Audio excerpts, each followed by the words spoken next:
Okay, today we are going to do a review video. We are reviewing these made-in frying pans.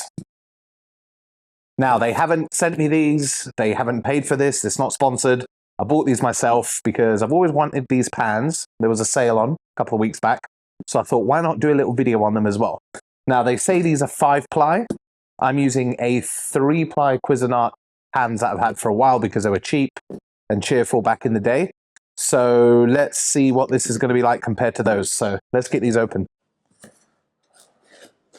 So got nice little packaging here. Oh, I like this so far.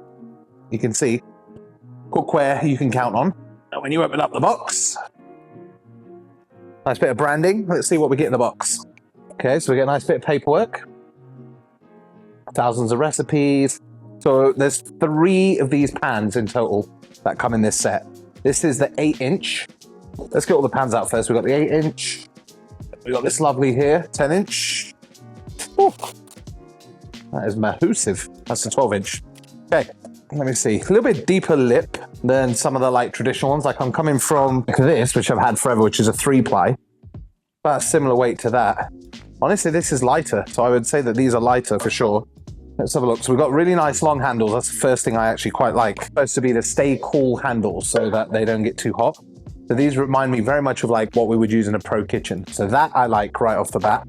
And I do like that it's a bit deeper. So if I want to make a sauce and stuff, Boss branding there. And I like this little thing so you can just hang them up. Very nice little hole. Made in Italy. Now, okay, we'll see. Supposed to be 5-ply. Looks very solid. Hands are nice, not too heavy. Handles are really good. They feel fantastic in the hand.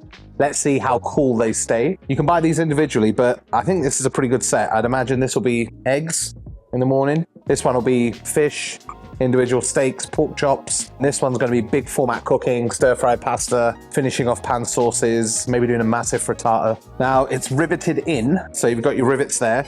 Now, all the pans that have got the rivets in like this, they do get dirty. So the best thing to do is either use a scrubby or get yourself a little toothbrush that you're never going to use again. Don't brush this and then brush your teeth with it, but put a toothbrush around there. That'll get rid of all kind of food and deposits quite nicely. And the same with this as well, because the little toothbrush you can get in is really nice. They're cheap as chips and you can just buy a ton. Or if you go stay in a hotel anytime, they've got plenty there for free. So just pinch a few of those and you're sorted. But the weight is good, look nice and even. There's no warping. So the real test is going to be heat distribution, how it sears, how long it takes to heat up, how long it holds its heat as well. Now, I was reading up on these pans. Apparently, you don't need to heat them above medium because the 5-ply construction, they really retain a lot of heat. So let's give some of that a test. I think the first thing we'll do is we'll use this little one and fry an egg and see how that comes out. So we're going to get the pan on medium, and we know when it's ready to add the oil when we do the Leidenfrost effect with the water. That's where the water beads across the surface like mercury, just like you can see there. That's the perfect time to add some oil, and your pan now will become non-stick. Swirl your oil all over, that will make a non-stick surface, crack in an egg, and we're just going to see how this one turns out. It's already setting quite nicely. Add a knob of butter, of course. I'm going to do a little bit of basting. And I haven't put the temperature up, I've kept it constant, but I'm going to see if I can get the egg off the surface with a little metal spatula there. Yep, that's working quite well. I'm going to switch to a rubber spatula, and hey presto, that is a very loose egg on a stainless steel pan. Add a bit of salt and pepper. I'm getting a nice crispy edge all around that egg. So let's see what we've got. So the handle is supposed to be stay cool. Closer to here is definitely hot. You will burn yourself. But up here, at the minute, it is definitely cooler. I'm not sure after a long extended use if I would say that that is a really stay cool handle. So that's one potential little ding there. As you can see, egg comes out, no problem. Now let's see what we've got left in the pan. One little bit there sticking. So I wipe this out just to blot off some of the grease. That's what you got left. That's not bad. Nice crisp edges. How's the undercarriage look? Yeah, it's actually very nice. A little bit of browning. So you got a little bit of crisp. The crisp is really nice. The result. It definitely passes the fried egg test. So I didn't actually take the pan heat above medium at all. I was kind of like low to medium the whole way, pretty much. So this thing definitely retains heat very well indeed, I must say. Like there's still tons of heat in this, and this has been off the heat for about almost 10 minutes. So that's really good.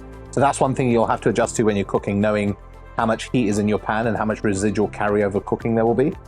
Now let's jump up to one of the bigger pans and let's cook a piece of fish and see how that goes. So I've got a bit of salmon here. Just salted the skin first, put it in the fridge for an hour or two just so it helps dry out the crust. Let's see how the pan handles this. So we're getting the pan hot as before. Swirl around your oil. Gonna get this piece of salmon and just roll it around and then start pushing it down so it doesn't go curling up on me. Bit of salt, bit of pepper, keeping the heat constant. I'm just gonna push it down every now and again, make sure it's nice and flat. Plenty of butter. Now let's see how the pan handles the butter. You can see it's foaming, perfect temperature, but look at the quality of that beurre noisette, that slightly nutty color and flavor. It's just basting and holding absolutely beautifully. Now let's see if I can get this fish off. Okay, it's starting on this side, a little bit stuck in the middle. I could have waited a bit longer, but is it gonna work? I'm gonna try and test it. Yep, came off. No problem whatsoever. So let's take a little look and see what we've got for skin so far. Yep, that is forming nice and crispy. I'm gonna baste the other side, give it a flip back over again. Bit of lemon juice, and I'll add a bit of lemon juice to the butter as well, to that beurre noisette, and just see how it handles it. Look at that. You basically make a sauce right here. This is looking fantastic. Let's see what we've got. So, very crispy indeed. Comes out pretty easy, which I like. Pretty crispy. Even layer as well, quite uniform. And your butter isn't burnt, even on a low to medium heat, which is pretty impressive. Fish is nice and juicy. Very nice. But the skin is so crispy. Like glass. So yeah, very good.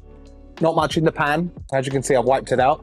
Still tons of heat, so if you want to make a pan sauce in this with your fish, bonus. Like my hands are greasy from cooking the fish, bit of butter, this, that, and the other. And because it's got like a kind of satin finish, there's no slip on it, so I've got a really good grip. Yeah, so definitely passes the fish test. This has come out very well. Made in pans. What is the verdict? Well, I'm gonna give them like a 9.5 out of 10. That's pretty high.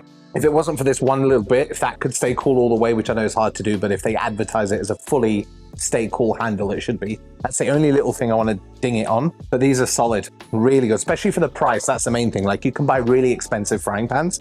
Got these in the sale, all three for about $315 Canadian. So that's like 50 bucks US. So yeah, I definitely recommend these because I'd use these in a pro kitchen, no problem. So I can see why they're used a lot in pro kitchens. And for home use, fantastic.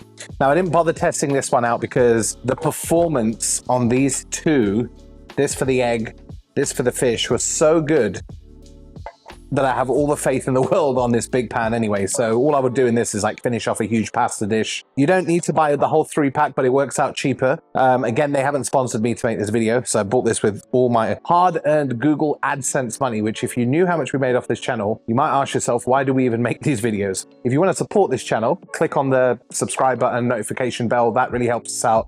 Doesn't cost you anything. Yeah, fantastic. Made in pans, highly recommend them. They seem like they're going to last, and they have a lifetime warranty, so I'm impressed with that. So, yep, they get the gold star from me, that's for sure. Very nice indeed. Really nice weight to them. Okay, if you find this content useful, please consider subscribing. It's a good way to support the channel. It doesn't cost you anything and helps me out. So I will see you all on the next video. Okay, catch you later.